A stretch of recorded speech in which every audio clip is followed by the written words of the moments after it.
වසරකට ගෙන යන්න ඔබේ කරුණාවෙන් පුරවන්න අලුත් වසරකට ගෙන යන්න ඔබේ කරුණාවෙන් පුරවන්න ඔබේ කරුණාව සැරේ ඔබේ සවිය මට සැරේ ඔබේ කරුණාව සැරේ ඔබේ සවිය මට සැරේ අලුත් වසරකට ගෙන යන්න ඔබේ කරුණාවෙන් පුරවන්න අලුත් වසරකට ගෙන යන්න ඔබේ කරුණාවෙන් පුරවන්න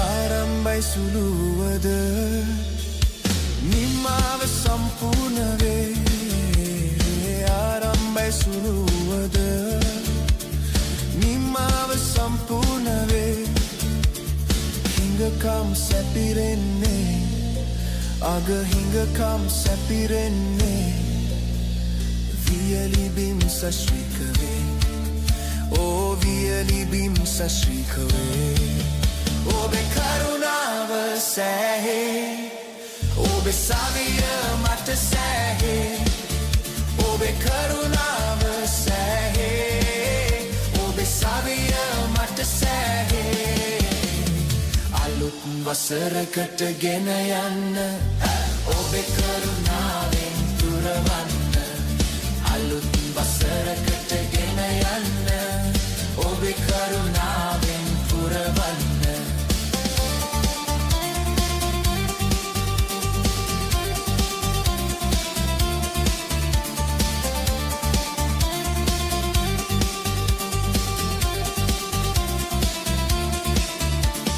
ලජ්ජාවුන තැනදී යහපත දෙගුණ කරයි ලජ්ජාවුන තැනදී යහපත දෙගුණ කරයි මගේ කඳු ලැලි වෙනුවෙන් මගේ කඳු ලැලි වෙනුවෙන් ප්‍රීතිය දුන් දෙවිඳේ මට ප්‍රීතිය දුන් දෙවිඳේ ඔබේ කරුණාව සැරේ ඔබේ සවිය මට සැරේ ඔබේ කරුණාව සැරේ ඔබේ සවිය මට සැරේ අලුත් වසරකට ගෙන යන්න ඔබේ කරුණාවෙන් පුරවන්න අලුත් වසරකට ගෙන යන්න ඔබේ කරුණාවෙන් පුරවන්න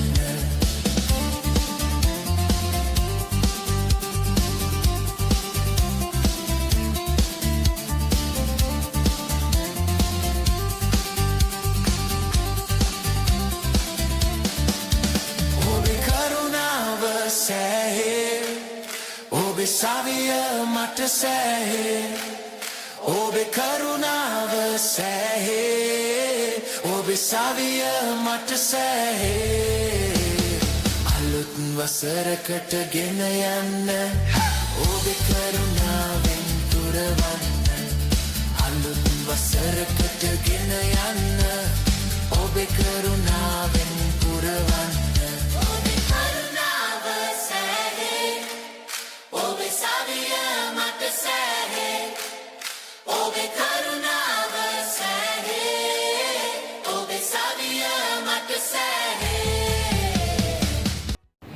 සුබ දවසක් ප්‍රේමණීය සහෝදරයා සහෝදරී අපි මේ දේවමය ස්වාමීන් වහන්සේට බාර කර යාඥා කරමු මන්ද ස්වාමීන් වහන්සේගේ කරුණාව මේ මැද්දේ තිබෙන්න ඕනේ ස්වාමීන් වහන්සේ ස්පර්ශය මේ මැද්දේ තිබෙන්න ඕනේ ස්වාමීන් වහන්සේගේ ආත්මය අප සමග ක්‍රියා කරන්න කියලා මේ දේවමයේද ස්වාමීන් වහන්සේ මේ ප්‍රශංසා කාලයේද මුළුමනින් දෙවියන් වහන්සේට බාර කර යාඥා කරමු අපි කෙනෙක් හලෙලූයා ස්තුති වේ මහෝත්තම දේව පියාණන් වහන්සේ ස්වාමීන් වහන්සේගේ දයාතර මේ කාලය මුළුමනින් බාර කරනවා මන්ද ස්වාමීන් වහන්සේ ඔබ වහන්සේගේ කරුණාවත් ඔබ වහන්සේ ස්පර්ශයත් ඔබ වහන්සේගේ ආලේපයත් අප සමග තබනු මැනව මේ දේවමය පටන් ගැනීමේ සිට මුලද මැදද අගද ඔබ වහන්සේ ක්‍රියා කර මැනව සුද්ධ වූ නාසරේ යේසුස් ක්‍රිස්තුස් වහන්සේගේම නාමයෙන්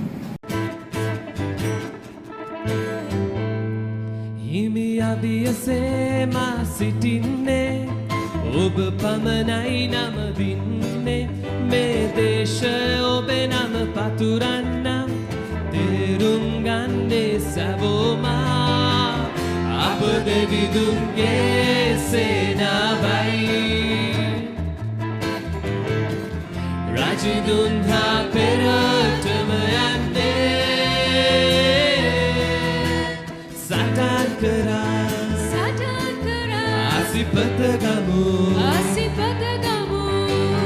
සටනට යමු යේසුස් නාමයෙන් අප බලවන්තයි අඳුර දුරලන්න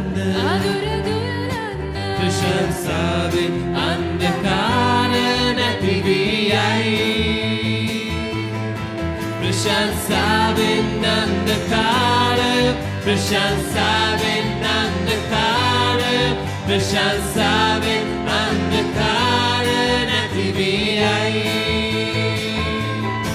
ප්‍රශංසාවෙන් අන්ධකාර ප්‍රශංසාවෙන් අන්ධකාර ප්‍රශංසාවෙන් අන්ධකාර නැති වී යයි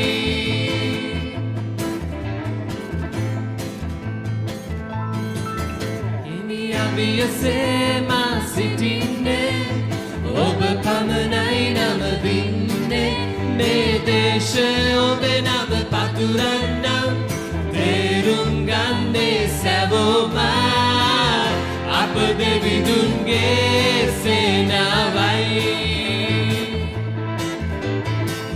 රජදුන් හා පෙරටම යන්නේ සටන් කරා ආසිපත ගමු සටනට යමු යේසුස් නාමයෙන් අප බලවන්තයි අඳුර දුරලන්න ප්‍රශංසාවෙන් අන්ධකාරය නැති වී යයි ප්‍රශංසාවෙන් අන්ධකාර ප්‍රශංසාවෙන් අන්ධකාර ප්‍රශංසාවෙන් අන්ධකාර නැති වී යයි ප්‍රශංසාවෙන් අන්ධකාර ප්‍රශංසාවෙන් අන්ධකාර ප්‍රශංසාවෙන් අන්ධකාර නැති වී යයි බැරණි කිවිසුම කියවීම හිතෝපදේශ පොතේ 4 වන පරිච්ඡේදයේ 20 වන පදයේ සිට 28 වන පදයේ දක්වා මෙසේ ලියා තිබේ. මාගේ පුත්‍රය මාගේ වචන වලට හැම් කන්දී මාගේ කීම් වලට නුඹේ කන නමා පන්නව. ඒවා නුඹේ ඇස් ඉදිරියෙන් පහළ වේවා. නුඹේ සිත තුළ ඒවා තබා ගනින්න. මක් නිසාද ඒවා සම්බවන්නට ඒවා ජීවනයත් ඔවුන්ගේ සකල ශරීරයට සුවයක් වේවා. සියල්ලටම වඩා නුඹේ සිත ආරක්ෂා කරගනින්න. මක් නිසාද එයින් ජීවනය නික්මෙන්නේ. වංචාමුකය නුඹෙන් පහකොට වංකතොල් නුඹෙන් දුරු කරපන්න. නුඹේ ඇස් ඉස්සරාම බලත්වා. නුඹේ ඇසිපියද නුඹේ ඉදිරි කෙලින්ම බලත්වා. නුඹේ පාදවල මාවත සමතලා කරපන්න. නුඹේ සියලු මාර්ග ස්ථිරව තිබේවා. දක්නටත් වමටත් නොහැරෙන්න. නුඹේ පාද නපුරෙන් පහ කරගනින්න. දේව වාක්‍ය මෙසේය. දෙවිඳුන්ට ස්තුති වේවා.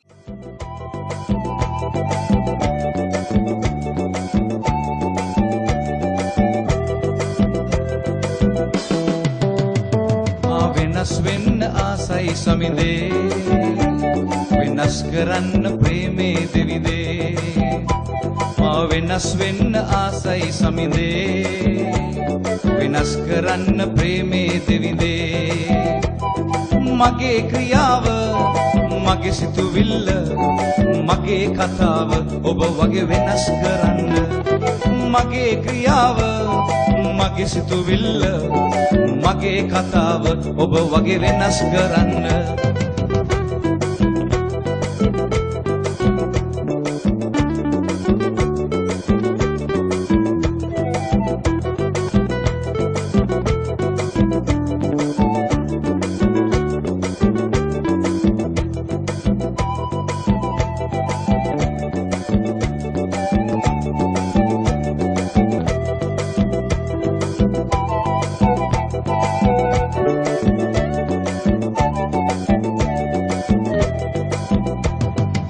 මගේ හැසිරීම මගේ පැළඳීම මගේ හදවත ඔබ වගේ වෙනස් කරන්න මගේ හැසිරීම මගේ පැළඳීම මගේ හදවත ඔබ වගේ වෙනස් කරන්න මා වෙනස් වෙන්න ආසයි සමිඳේ වෙනස් කරන්න ප්‍රේමේ දෙවිදේ මා වෙනස් වෙන්න ආසයි සමිඳේ වෙනස් කරන්න ප්‍රේමේ දෙවිදේ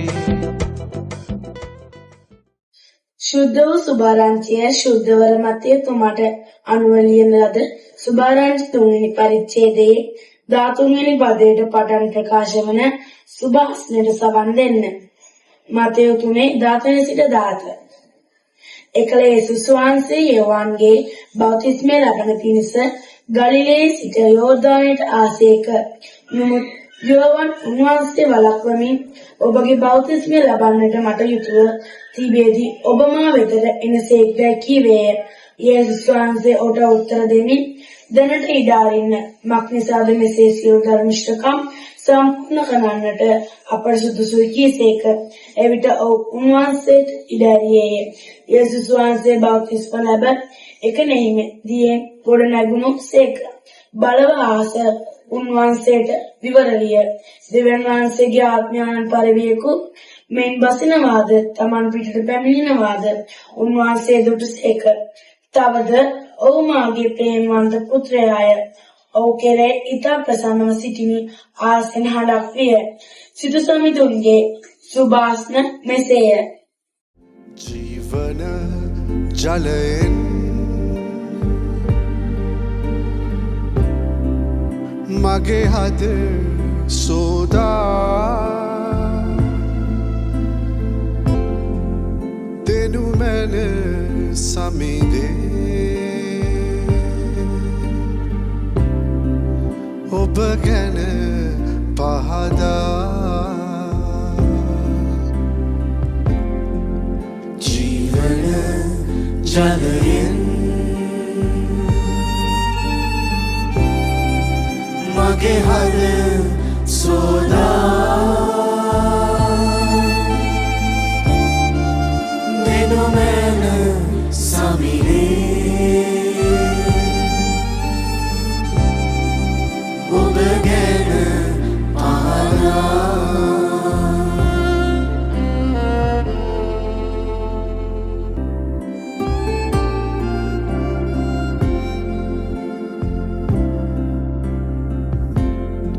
සිත කලබල වී හද ගැස්න් සෙත්දී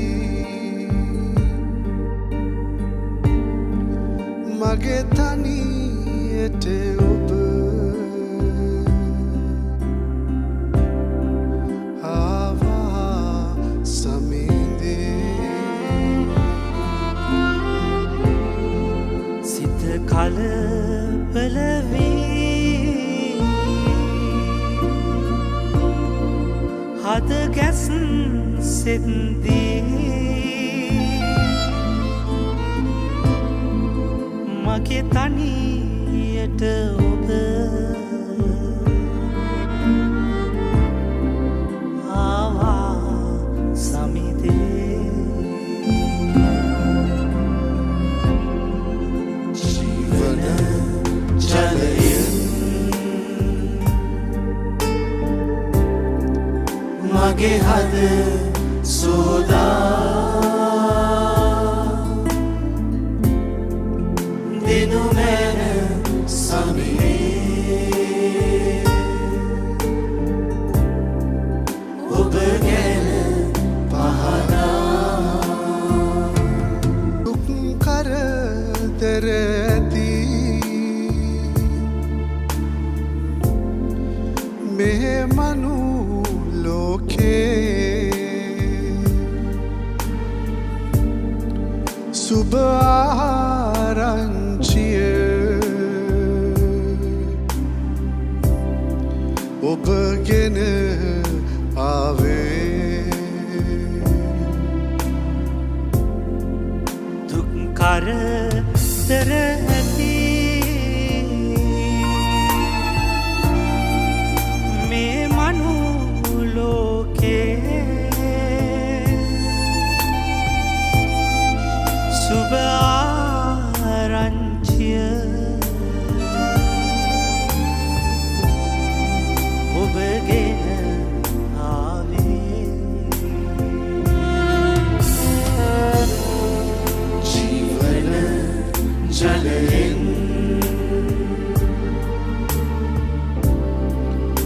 මගේ හද සෝදා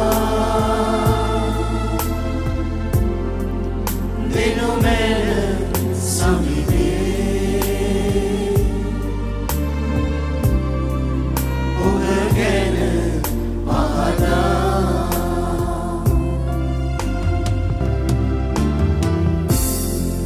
ඔබේ ගුණ කියමින්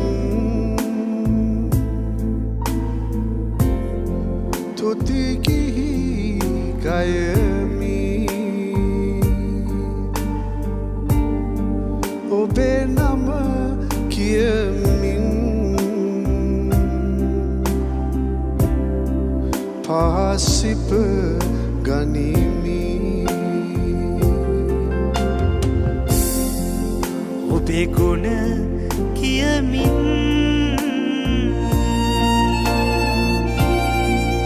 තුතිගී ගයමි ඔබේ නම කියමින් පාසිප ගනිමි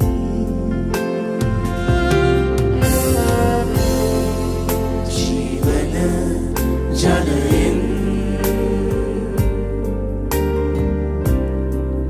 මගේ හද සෝදා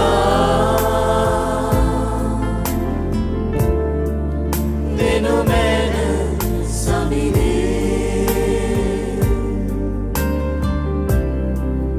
ඔබ ගැන පහදා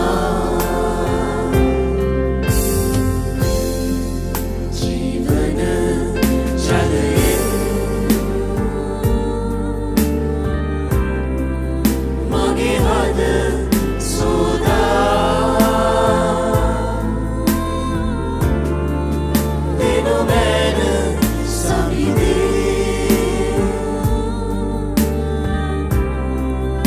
ඔබ ගැන පහදා දෙනු මැන සමිදේ ඔබ ගැන පහදා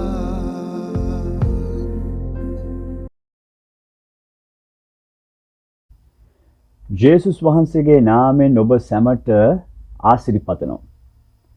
ඔබට සුබ නව වසරක් වේවා.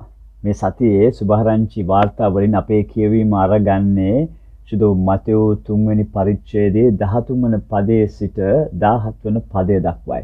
මේ වාර්තාවේ තියෙන ජේසුස් වහන්සේ බෞතිස්ම වුණ අවස්ථාව ගැන වාර්තාවක් විදියටයි. ඒ වගේම මෙතන තියෙන සිත් ගන්න කරුණ තමයි ජේසුස් වහන්සේව බෞතිස්ම කරන එක ජොහාන් ප්‍රතික්ෂේප කරනවා. මොකද ඔහු ජේසුස් වහන්සේට කියනවා ඔබෙන් බෞතිස්ම ස්නාපනය ලැබිය යුත්තේ මමය. එහෙත් ඔබ මා වෙත එනසේක්දැයි ඇසිය කියලා. ඉතින් ජොහාන්ට මේ ගැන පොඩි අපහසුතාවයක් දැනුණා. මොකද ඔහු දැනන් හිටියේ ඔහු පෞකාරයෙක් කියන එක. ඒ වගේම ලෝකේ පාප නසන මේ ලෝකෙට ආව පාප රහිත දේව ගැටලු පෝතකයාණන් ජේසුස් වහන්සේ කියන එකත් ඔහු දැනන් හිටියේ. ජේසුස් වහන්සේගේ පැමිණීමට සූදානම් වෙන්න ජොහාන් මිනිසුන්ව බෞතිස්ම කරමින් හිටියේ. මිනිසුන්ට පසුතැවිලි වෙන්නත් පාපෙන් පවිත්‍ර වෙන්න ඔවුන්ට ආරාධනා කරමින් ඒ අභ්‍යන්තර වෙනස බෞතිස්මය මගින් බාහිරව ප්‍රකාශ කළා. ඉතින් ජේසුස් වහන්සේගේ මේ ඉල්ලීම ජොහාන්ට කිසිම තේරුමක් නැති දෙයක් වුණා. හැබැයි ජේසුස් වහන්සේගේ ප්‍රතිචාරය අද අපේ ජීවිතවලට පවා ගොඩක් වැදගත්. මොකද උන්වහන්සේ ජොහාන්ට කියනවා දැනට ඉඩ දෙන්න මෙසේ දේව කැමැත්ත මුළුමනින් ඉටු කිරීම අපට සුසුය කියලා. දැන් මම එතනින් නතර වෙලා මේ කාරණය සඳහන් කරන්න කැමතියි. මම හිතන්නේ අපි ගොඩක් වෙලාවට නොසලකා හරින දෙයක් තියෙනවා. ඒ තමයි අපි මේකේ අනෙක් පැත්ත ගැන හිතන්න ඕනි විදිහට හිතන්නේ නැති එක ගැන. මම ඒකෙන් අදහස් කරන්නේ පාපය කියන්නේ වැරදි දේ කරන එක විතරක්ම නෙමෙයි. පාපය කියන්නේ හරි දේ කරන්න අසමත් වෙන එකයි. ධර්මිෂ්ඨකම කියන්නේ ධර්මිෂ්ඨකමේ නිරත නොවි ඉන්න එකට විතරක්ම නෙමෙයි. ධර්මිෂ්ඨකම කියන්නේ හරි දේ කරන එක, දෙවියන් වහන්සේ සමග නිවැරදි සම්බන්ධතාවයක ඉන්න එක වගේම අනිත් අයට හරි විදිහට සලකන එකයි. ඉතින් ඔබ පාපය ගැන හිතද්දී පාපය කියන්නේ වැරදි දේවල් කරන එක විතරයි කියලා නිෂේධාත්මක අර්ථයකින් හිතන්න එපා. පාපය කියන්නේ හරි දේ කරන්න අසමත් වෙන එකයි. දැන් පොඩි වෙලාවක් අරන් අපේම ජීවිත තුල මේ ගැන හිතලා බලන්න මම කැමතියි. අපේ ජීවිතේ පෞකාර වැරදි ක්‍රියාකාරකම් වල යෙදිලා ඉන්න තැන් ඒත්තු ගන්වන එක විතරක් නෙමෙයි, හරි දේ කරන්න අපි අමතක කරන්න, නොසලකා හරින, ප්‍රතික්ෂේප කරන තැන් පෙන්වන්න අපි ශුද්ධාත්මයන් වහන්සේට අපේ හදවත් පරීක්ෂා කරන්න ඉඩ දෙන්න ඕනේ. වගේම අපි අපෙන්ම ඒ ගැන අහන්න ඕනේ.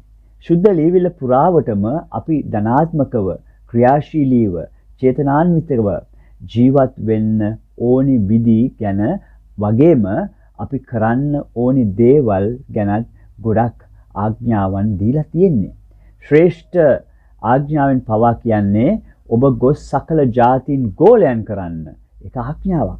ඒ ආඥාවට අවනත වෙන්නේ නැහැ කියන්නේ අකීකරු කමෙන් හා පාපය තුල ගමන් කරනවා කියන එකයි. ඉතින් ඔබ ඇත්තටම මොකක් හරි ආඥාවක් කඩ කරන්නේ නැතුව ඒ තුලින් වැරදි දෙයක් කරේ නැති වුණත්, ඔබ කීකරු වෙන්නේ නැති, ඒ අනුව ජීවත් වෙන්නේ නැති, දෙවියන් වහන්සේ ඔබට ඒත්තු ගන්වන්න පුළුවන් ආඥාව මොකක් වෙන්න පුළුවන්ද? ඉතින් මෙතනදී ජේසුස් වහන්සේ බෞතිස්ම නොවි ඉන්න එක උන්වහන්සේට පාපයක් වෙනවා. මොකද හරි දේ කරන්න බෞතිස්මය අත්‍යවශ්‍ය වුණා. ඉතින් ජීවිතය කියන්නේ වැරදි දේ වළක්වන එක විතරක් නෙමෙයි. ජීවිතය කියන්නේ හරි දේ කරන්න අමතක වෙන එක සහ ඒ දේ නොකර ඉන්න එක බවත් අපි මතක තබා ගන්නට ඕනේ. මම හිතන්නේ අපි මේ අලුත් අවුරුද්දට ඇතුල් වෙද්දී මේ ගැන අපි සලකලා බලන්නට අවශ්‍යයි. මෙනෙහි කරන්න වැඩි කාලයක් දෙන්න ඕනේ. මොකද මම ආයෙම කියන්නේ අපි පාපය කියලා හිතන්නේ වැරදි දේ කරන එකට විතරයි. අපි ගොඩක් වෙලාවට අපේ ජීවිතයේ අපි ක්‍රියා කරන්න ඕනි තැන්, ක්‍රියා මාර්ග අරගන්න ඕනි තැන් වගේම අපේ ජීවිතයේ යම් දෙයක් සිද්ධ වෙන්න ඕනි තැන් අපිට ඒත්තු ගන්වන්න, පිළිඹු කරන්න අපි ශුද්ධාත්මයන් වහන්සේට ප්‍රමාණවත් කාලයක් දෙන්නේ නැහැ. ඉතින් ශුද්ධාත්මයන් වහන්සේට ඔබේ හදවතේ සහ ජීවිතය තුළ ඒ දේ කරන්න ඉඩ දෙන්න. දැන් ජේසුස් වහන්සේ කීකරු වෙලා බෞතිස්ම වෙද්දී එහි ප්‍රතිඵලය විදිහට ස්වර්ගෙන් හඬක් මෙහෙම කියනවා: "මොහු මාගේ ප්‍රියාදර පුත්‍රයාය, මොහු කෙරෙහි මම ඊතා ප්‍රසන්න වී සිටිමි" කියලා. මම ඔබට කියන්න කැමතියි. ඔබ කීකරු කමින් ගමන් කරද්දී දෙවියන් වහන්සේ සතුටු වෙනවා. ඒක ප්‍රසන්න බව අරන් එනවා. ඒක උන්වහන්සේගේ හදවතට ප්‍රීතිය අරන් එනවා. ඒ දේ උන්වහන්සේට සතුට අරන් එනවා. උන්වහන්සේගේ දරුවන් සත්‍යයේ ගමන් කරද්දී ඔවුන් උන්වහන්සේගේ කැමැත්තට අනුව ජීවත් වෙද්දී ඔවුන් උන්වහන්සේ සමග නිවැරදි සම්බන්ධතාවයක සහ අනිත් අය එක්ක නිවැරදි සම්බන්ධතාවයක ක්‍රියාශීලීව යෙදෙද්දී ඒක උන්වහන්සේට සතුටක් වෙනවා. ඒ වගේම මට ඔබට කියන්න ඕනි දෙවියන් වහන්සේ ඔබ ගැන සතුටු වෙන්නේ ඔබ උන්වහන්සේගේ දරුවෙක්, උන්වහන්සේගේ පුතෙක්, දුවෙක් වෙන හින්දාම විතරක් නෙමෙයි. උන්වහන්සේ අපි ගැන ගොඩක් සතුටු වෙනවා. අපි මේ කරුණු දෙක බලමින් අලුත් අවුරුද්දට ඇතුල් වෙද්දී මම ඔබ වෙනුවෙන් යාඥා කරනවා. දෙවියන් වහන්සේගේ සතුට ඔබට මේ තුල අත්දකින්න ලැබෙන්නටත්, උන්වහන්සේට කීකරු වෙලා ගමන් කරන්නටත්, වැරදි දේ කරන්න එක නවත්තන්න විතරක් නෙමෙයි, අපි හරි දේ කරනවා කියන එක සහතික වෙන්න ඔබේ ජීවිතය තුළ ආත්මයන් වහන්සේගේ ඒත්තු ගැන්වීමට ඉඩ දෙමින් කාලය ගත කරන්න පුළුවන් වෙන්න කියලා මම යාඥා කරනවා. ඉතින් අපි මේ අලුත් අවුරුද්දට ඇතුල් වෙද්දී මම කැමතියි ජීවිතයේ මේ කොටස් දෙක තුල ඔබ වෙනුවෙන් යාඥා කරන්න. ඉතින් මා එක්ක යාඥාවට එකතු වෙන්න අපි යාඥා කරමු. පියාණනි, ජේසුස් වහන්සේගේ නාමයෙන් මේ පණිවිඩ අහන නරඹන සහ මේ සේවය මගින් දිරිමත් වෙලා ශක්තිමත් වෙන සියලුම දෙනා වෙනුවෙන් මම ඔබ වහන්සේට ස්තුතිවන්ත වෙනවා.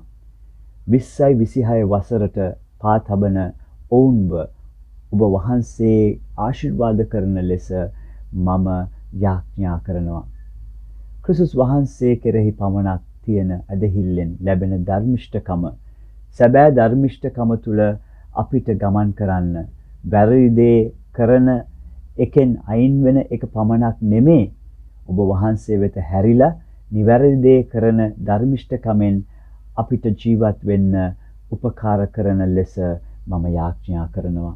මේ මොහොතේදී පවා අපි අමතක කරන තැන්, අපි නොසලකා හරින තැන්, අපි ප්‍රතික්ෂේප කරන තැන් අපිට පියවරක් ගන්න කියලා ඔබ වහන්සේ අපේ ජීවිතයේ කැඳවන තැන් අපිට සම්බන්ධ වෙන්න කියලා ඔබ වහන්සේ අපේ ජීවිතයේ කැඳවන තැන් අපිට කීකරු වෙන්න කියලා ඔබ වහන්සේ අපේ ජීවිතයේ කැඳවන තැන් ගැන අපේ හදවත් වලට ඒත්තු ගැන්වීම අරන් එන්න කියලා මම යාඥා කරනවා. ස්වාමීනි, අපි 20යි 26 වසරට යද්දී මුළු හදවතින්ම සම්පූර්ණයෙන්ම ඔබ වහන්සේට කීකරු වෙන්න අපිට උදව් කරන්න. ජේසුස් වහන්සේගේ නාමයෙන්. ආමෙන්. වැරදි දේ වළක්වාගෙන දෙවියන් වහන්සේ ඔබව කැඳවන දෙයට කීකරු වෙමින් ගමන් කරද්දී දෙවියන් වහන්සේ ඔබට ආශිර්වාද කරන සේක්වා. ඔබට දෙවි පිහිටයි. සමිඳුන් ජනතාවේ අසව් අසව් හොඳ හැටි කන්නේ ඔබ අමතා යලි යලි අමතා කියති මෙසේ ස්වාමි දරුවානෝ ඔබ අමතා යලි යලි අමතා කියති මෙසේ ස්වාමි දරුවානෝ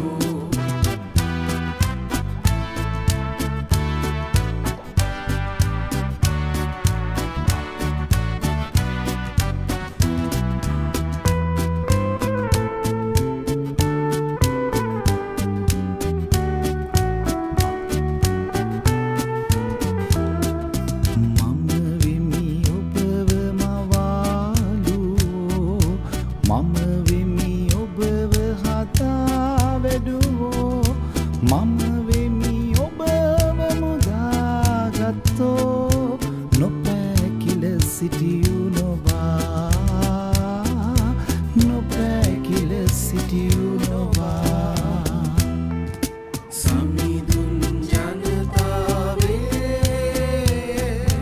අසව් අසව් හොඳ හැටි කන්නේ ඔබ අමතා යලි යලි අමතා කියති මෙසේ ස්වාමි දරුවානෝ ඔබ අමතා යලි යලි අමතා කියති මෙසේ ස්වාමි දරුවානෝ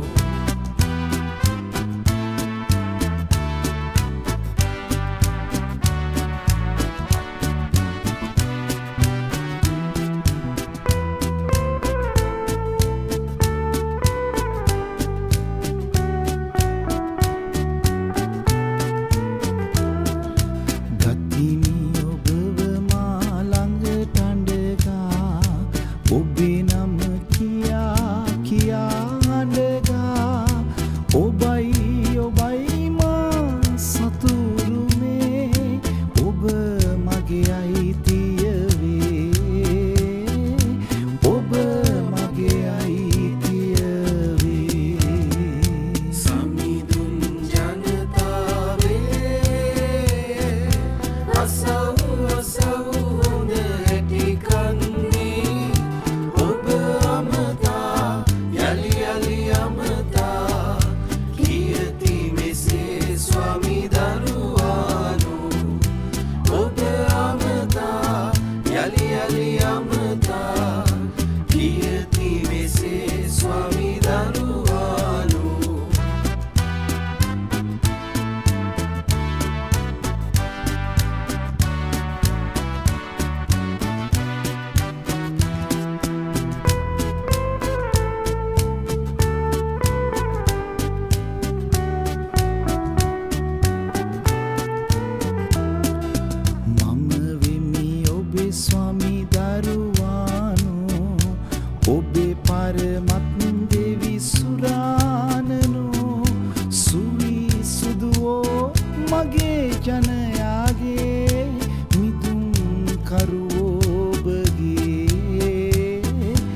අද දවසේ අපි දෙව්මිය අවසන් කරලා යාඥා කරමු.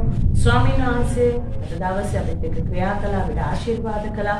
ඒ ගැන අපි දෙවියන් වහන්සේට ස්තුති කරමින් මේ වෙලාවේ අපි දෙව්මිය අවසන් කොට අපි යාඥා කරමු. ප්‍රේමණීය දේවතාත්ය අපි ඔබට ස්තුති කරනවා. අලංකාර දවසක් ඔබ වහන්සේ දුන්න නිසා, ස්වාමීනි ඔබ වහන්සේට නමස්කාර කාලයක් අපිට දුන්න නිසා, ස්වාමීනි වගේම ඔබගේ වචනය අපිව ස්වාමීනි පොහොසත් කරමින් ආශිර්වාද කරපු නිසා, ස්වාමීනි මේ කාලය පුරා අපිට ගමන් කරන්න ඔබගේ කරුණාව ඔබ වහන්සේගේ වචනය කරන කොටගෙන අද දවසේ නිදහස් කරපු නිසා ඔබ වහන්සේට ස්තුති කරනවා. නාසරයේ යේසුස් වහන්සේගේ අතිශුද්ධ උතුම් නාමයෙන්.